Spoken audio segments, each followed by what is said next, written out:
বাংলাদেশের ইসকন মন্দিরের মহারাজ চিন্ময় কৃষ্ণ দাস প্রভুকে গ্রেফতারের প্রতিবাদ করায় সনাতনীরা আক্রান্ত, রক্তাক্ত।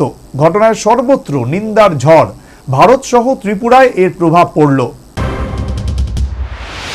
রাষ্ট্রদ্রোহিতার অভিযোগ তুলে বাংলাদেশের তথা চট্টগ্রামের ইসকন মন্দিরের সন্ন্যাসী চিন্ময় কৃষ্ণ দাস প্রভুকে গ্রেফতার করেছে পুলিশ। সনাতনীদের মতে চিন্ময় প্রভুকে গ্রেফতারের ঘটনা পুরোপুরি ষড়যন্ত্র। কার্যত বাংলাদেশে যে সমস্ত সনাতনী ধর্মীয় সংগঠন এবং প্রতিষ্ঠান রয়েছে এর মুখ হচ্ছেন এই চিন্ময় কৃষ্ণ দাস মহারাজ। অভিযোগ, মৌলবাদী জামাতপন্থীদের চাপে ইউনূস সরকার চিন্ময় কৃষ্ণ দাস প্রভুকে গ্রেফতার করেছে। গ্রেফতারের পর সোমবারই বাংলাদেশের শাহবাগে চিন্ময় কৃষ্ণ দাস প্রভুকে মুক্তির দাবিতে সনাতনীরা শান্তিপূর্ণ অবস্থান আন্দোলন সংগঠিত করেন। কিন্তু এই গণ অবস্থান আন্দোলন স্থলে মোহাম্মদ ইউনূসপন্থীরা সনাতনীদের উপর হামলা চালিয়ে তাদের রক্তাক্ত করে এবং ঘটনায় বেশ কিছু সনাতনী গুরুতর আহত হন। অন্যদিকে সোমবার রাতে চট্টগ্রাম সনাতনীরা চিন্ময় কৃষ্ণ দাস প্রভুকে মুক্তির দাবিতে মশাল মিছিল সংগঠিত করেন। এদিকে মঙ্গলবার চট্টগ্রামের নিম্ন আদালত চিন্ময় প্রভু জামিন খারিজ করে দেয়। চিন্ময় কৃষ্ণ দাস প্রভুর জামিন খারিজ হয়ে যাওয়া ইতিমধ্যেই বাংলাদেশের সনাতনীদের মধ্যে ক্ষোভ বিক্ষোভ শুরু হয়েছে। এর প্রভাব কিন্তু ভারতে এসেও পড়েছে। চিন্ময় কৃষ্ণ দাস প্রভুকে মুক্তির দাবি জানালেন ভারতের তথা মায়াপুরের ইসকন মন্দির কর্তৃপক্ষ। চিন্ময় কৃষ্ণ দাস প্রভুকে কালকে যেভাবে ঢাকা এয়ারপোর্ট থেকে গ্রেফতার করা হয়েছে ওটা খুব শকিং, খুব দুঃখনীয়। আমরা দেখছি কি এরা কিরকম শান্তিপূর্ণভাবে ওরা প্রোটেস্ট করছে। আমরা দেখলাম কি 2-3 দিন। অন্যদিকে বাংলাদেশে চিন্ময় কৃষ্ণ দাস প্রভুকে গ্রেফতারের পাশাপাশি সনাতনীদের উপর হামলার ঘটনার প্রতিবাদে গর্জে উঠলেন পশ্চিমবাংলার বিধানসভার বিরোধী দলনেতা তথা বিজেপি নেতা শুভেন্দু অধিকারী।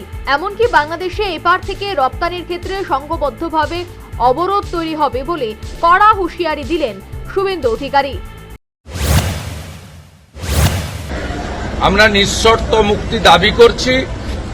মুক্তি না দিলে বাংলাদেশ ডেপুটি হাই কমিশনেও বিক্ষোভ হবে এবং বাংলাদেশ বর্ডারে সনাতনীরা ধ্বজ নিয়ে অবরোধ করবে, যাতে বাংলাদেশে ভারত থেকে পশ্চিমবঙ্গ দিয়ে আমরা কোনো পরিষেবা নিতে দেব না।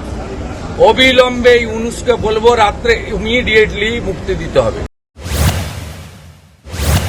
বাংলাদেশের ইসকন মন্দিরের সন্ন্যাসী চিন্ময় কৃষ্ণ দাস প্রভুকে গ্রেফতার এবং তার জামিন খারিজ করে দেওয়া পাশাপাশি সনাতনীদের উপর আক্রমণের ঘটনায় ত্রিপুরাতেও বিরূপ প্রভাব পড়েছে। বাংলাদেশের পাপের খরা পরিপূর্ণ হয়ে গেছে বলে কটাক্ষ করে ঘটনার প্রতিবাদে পথে নামার হুঁশিয়ারি দিলেন আগরতলার আশ্রম চৌমুহনী স্থিত ইসকন হরে কৃষ্ণ মন্দিরের সেবায়েত সুপ্রকাশ দাস। কোন রকম প্রতিবাদ কর্মসূচিতে নামবেন? হ্যাঁ, অবশ্যই আমাদের সেরকম বিষয়ে আমাদের কথা চলছে। আমরা অলরেডি আজকের মধ্যেই প্রতিবাদ কর্মসূচিটা অ্যাকচুয়ালি আমাদের মন্দির ইসকন হরেকৃষ্ণ টেম্পলের পক্ষ থেকে প্রতিনিয়ত কিছু না কিছু কর্মসূচি থাকে এবং কিছু বিভিন্ন প্রোগ্রাম আদি থাকে। তো শিডিউল করার জন্য ওই শিডিউলগুলো আর ক্যান্সেল করার কোনো ধরনের কোনো অপশন নাই। তো তার জন্য এগুলো আমরা একটু আজকের মধ্যে আমরা প্রতিবাদ প্রতিনিধি অবশ্যই করব আমরা।